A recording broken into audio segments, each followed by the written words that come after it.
대구와 같이 미분양이 속출하고 있는 지역, 그래서 규제 지역 좀 해소해 주세요 라고 이야기를 하는데 어린 반푼어치도 없는 소리다. 광주, 전남 올해 아파트 당점 가점이 뚝 떨어졌다고 하고 있습니다. 35점으로 작년에 44점, 재작년에 46점보다 조금 떨어진 게 아니에요. 작년부터 이미 떨어지고 있었는데 이런 것도 제대로 보도 안 해줬고 이번엔 정말 뚝 떨어졌으니까 보도를 해줬다. 왜? 뚝 떨어져도 보도 안 해주고 싶은데 미분양 물량이 증가하고 있기 때문이죠. 어디? 대구, 부산, 광주. 5월 분양권 전매 올 들어 최다. 급하게 판 거죠. 명의 분산도 많았을 때고 굉장히. 근데 분양권 명의 분산하면 문제가 되는 게 잔금 때 돈이 있어야 되는데 예전처럼 뭐 코인 증여 이런 거 안 되죠. 재전매 늘어날까요? 이러고 있는데 누가 웃돈 붙여서 사느냐. 자, 그러니까 바로 이야기하고 있습니다. 조정 대상 지역 해제해주세요. 누구 맘대로. 아니 저거 누구의 의견이에요? 과거 저희 재작년에도 막 대대강 다룰 때 광주 사람들이 조정 대상 지역 해주세요. 왜? 외지인 투기 수요들 들어와서 집값 장난질 치면서 실수요들이 피해를 보고 있습니다. 그래서 규제해서 지금 안정화되고 있는 거죠. 그리고 사실 미분양 나서 해당 실수요들이 피해볼 게 있냐? 거기서 사서 거기서 이사하는데 대부분 그러면은 집값이 오르던 말던 내 집만 오르는 게 아닌데 다 지금 누구를 위해서? 건설사와 투기 수요들 위해서 해제해달라고 요청하는데 저거 누구 의견이냐? 시민의 의견을 들어야죠. 집집마다 돌아다니면서 한번 해봐라. 위장 전입 신고해서 한 사람들 막 전화만 걸어가지고 집 거기 살지도 않는데 투기 들어가고 이런 사람들 거 정론인 양 이야기하지 말고 재검토하겠다는 거죠. 2개월 뒤에 재검토해도 눈에 띄는 하락세가 나오지 않으면 해줄 이유가 없죠. 그런데 뭐 부글부글 누가 부글부글한데 규제로 인한 실수요자 피해가 뭐가 있어요? 규제를 해가지고 집값이 올려서 다른 사람들이 내 집 사주지도 못하고 이사도 못 가고 세금만 늘어나고 집값이 떨어지면 거래 절벽은 당연히 풀리게 되어 있습니다. 충분히 떨어지면. 그리고 실수요자 위주의 거래가 되고 그렇게 되면은 실수요자 피해 누가 보느냐? 저기 낚인 사람들이나 보죠. 오른다는 말을 믿고. 그 사람들 말고 오래 사시던 분들은 문제 없다. 지금 차라리 오른 가격만큼 다시 떨어져서 정상화되고 안정화된 가격이 훨씬 더 좋다. 그러니까 청원까지 올라왔고 사람들이 막 찬동하고 그랬죠. 네티즌 광주 시민 이런 거 이야기하고 있죠. 네티즌들이 저기 사는지 안 사는지 어떻게 알아? 자, 매매가격지수, 전세가격지수 아직 하향세로 나타나지 않았습니다. 자, 저러고 있다는데도 아직 하락세로 나타나지 않았죠. 그 이유는 뭐예요? 지수 반영이 늦기 때문에. 하지만 변동률 이때를 기점으로 조금 떨어지고 있는 느낌이고 전세도 그렇죠. 아직 저런 모양이 나오고 있지만 상승률이 최저면은 오른 거예요? 안 오른 거예요? 오르고 있는데 왜 해제를 해줘야 되냐. 자, 외지인 매매 거래량 12월에 쫙 늘었고 5월에 또 늘었어요. 3월에 늘었고 이거 다 뭐예요? 11, 12월에 는 이유 내년부터 강화되니까 팔기도 힘들고 그러니까 이때 법인들 처분도 물론 있겠죠. 누군가 사긴 샀을 테지만 개인으로 넘기고 증여성 거래로 들어간 거다. 3월에 뭐 있었어요? 공시가격 발표됐죠. 공시가격 발표됐는데 왜 사람들이 갑자기 앞다투어 더 살까요? 외지인들이. 아니에요. 외지인들이 투기 들어왔다가 넘긴 거예요. 자녀한테, 배우자한테. 5월까지 팔릴 줄 알고 안 넘기고 기다렸다가 못 파니까 넘긴 거고. 다 드러나고 있죠. 매매 거래량 보면 어때요? 매매 거래량은 전반적으로 하락하고 있고 누가 갑자기 와가지고 뭐 7월 거래량 늘어났다 뭐 이딴 얘기 하고 있는데 무슨 지금 일주일 됐는데 7월 거래량 집계된 게 뭐가 있다고. 아직 뭐 집계 나오지도 않았어요. 이 정도면 더 두고 봐야 되죠. 그리고 지금 일주일 지났는데 신고 요만큼밖에 안 됐다. 사실 늘어난다 보기에는 어렵죠. 그리고 6월 거래량 5월 수준 안 나올 것으로 보이죠. 아직 신고가 끝나지는 않았지만. 매물 어때요? 매물은 또 최근에 뭐 줄어서 매물 감소, 매물 급감 뭐 이런 이야기 하겠지만 올해 초 대비 봐봐라. 이만큼 늘었다가 이만큼 줄었는데 늘어난 만큼 아직 안 줄었죠. 매매도, 전세도, 월세도. 모든 지역에서 대부분 저래요. 올해 초 대비 매매, 전세 다 늘어났다. 근데 맨날 거래 비중이 이딴 거 들고 와가지고 패닉바잉 늘어나고 있고 전세 거래 비중이 줄고 월세 거래 비중이 늘었으니까 전세 나뉘고 뭐 이딴 얘기를 하고 있는데 말 같지도 않은 소리죠.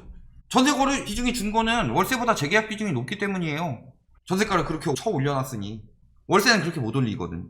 자, 올해 초 대비 매물 늘어난 지역들 보면 어때요? 대부분. 자, 이야기했죠? 대구 미분양 나고 있죠? 세종 말할 것도 없죠. 지금 전세 매매 다 떨어지고 있죠? 광주 미분양 나고 있다고 하죠? 전남 가점 떨어졌다고 하죠? 다음 차례 어디냐? 거래 현황 봅시다. 조정 대상 지역 해제해줘야 돼요. 여기 지금 이 가격인데 이만큼 오른 거 보지 말고 이때 떨어진 걸 봐라. 그 전에 이렇게 됐었어요. 예전에 경고했던 거 이거였고 결국 이렇게 떨어졌죠. 이렇게 오르니까 또 입 털기 시작하죠. 이거다 다. 그러면은 왜 여기까지 떨어졌냐? 이게 적정 가격이라는 거예요. 원래 이게 적정 가격인데 이때 투기꾼들 장난질 쳐서 들어왔고 이때는 막 금리 떨어지니까 또 투기꾼들 한 번 더 들어온 거고, 요 정도 가격이 적정 가격이다. 요 정도가 실수요들이 피해 안 보는 가격이다. 집값 급등이 실수요들한테 좋을 것 같아요? 팔고 무주택 될 생각 아니면 의미 없죠.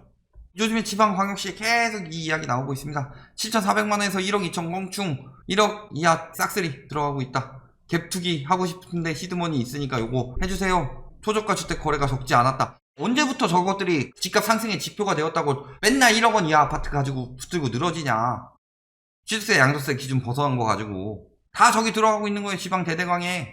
저 정도 집에 만족하는 실수요들 피해 입지 않기 위해서는 어떻게 해야 돼요? 빨리 법 제정 안 하냐.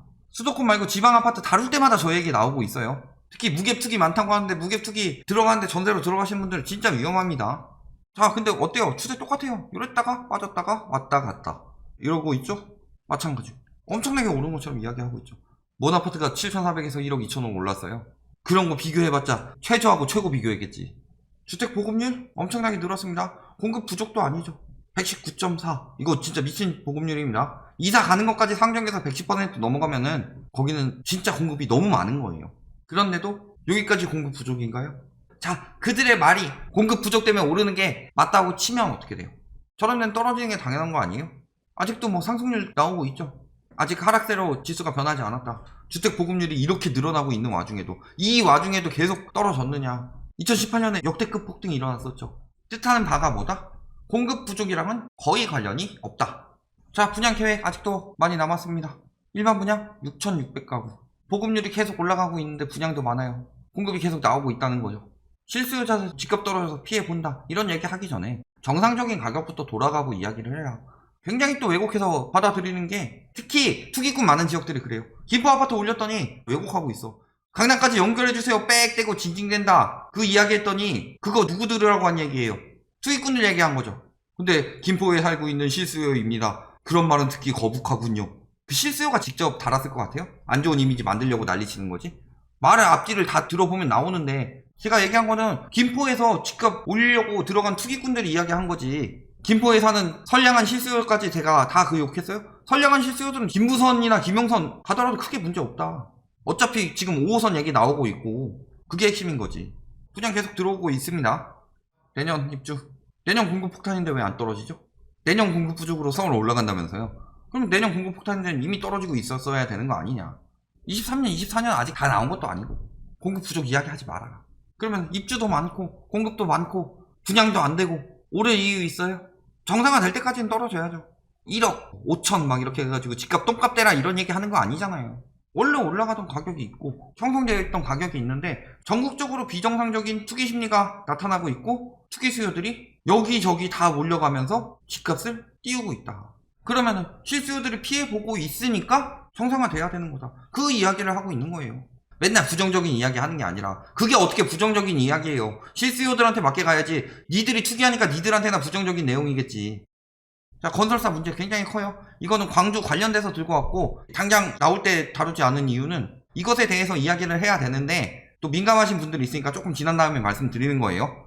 54억에 계약해놓고 12억에 재하청. 그러니까 개판이에요. 건설사들 앞으로 다 내역 공개하게 만들어야 된다. 깜깜이 하지 말고 철거부터 뭐까지 진짜 얼마 썼고 그 중에서 인건비 이 정도 들어가고 수익은 이 정도 붙였고 해서 건설사에서 이만큼 처먹는 거고, 그런 내역을 공개하게 만들어야지. 54억 해놓고서 12억의 재하청이면 얼마나 증발한 거예요. 42억을 처먹어 놓고 12억의 재하청 해주니까 돈이 없어서 문제고 이런 얘기를 하고 있다. 얼마나 헤쳐먹고 있는 거냐 건설 마피아들이. 거기다가 지금도 건설 마피아들 뭐 하고 있어요? 분양 전환으로 민간 아파트 냈다가 돈 안 갖고 파산하고 얼마나 헤쳐먹었겠어. 얘네들은 또 저렇게 다 헤쳐먹고 있다.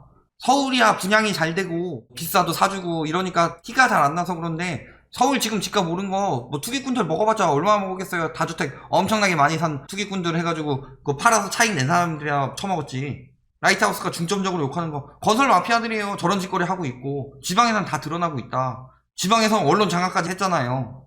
결론, 첫째, 공급 과잉이고, 둘째, 미분양 증가고, 셋째, 거품은 아직 안 빠졌고, 이 와중에 저기 1억 이하 투기 이야기 나오고 있고 건설 마피아들 활개치고 있다.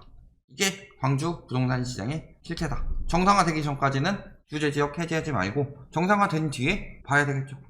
사실 규제지역이라는 거 실수요한테 대출규제 문제 들어가는 거 외에는 큰 문제 없다. 그리고 어차피 지금 규제 풀어봤자 실수요자들 DSR 걸려서 대출 예전처럼 받지 못한다. 특히 서울 수도권 광역시 세종특별자치시 이런 지역들은 규제를 풀 이유가 없다. 투기가 언제든 들어올 수 있기 때문에 실수요자들이 많이 사는 지역은 항상 보호해야 한다. 여기까지 말씀드리겠습니다.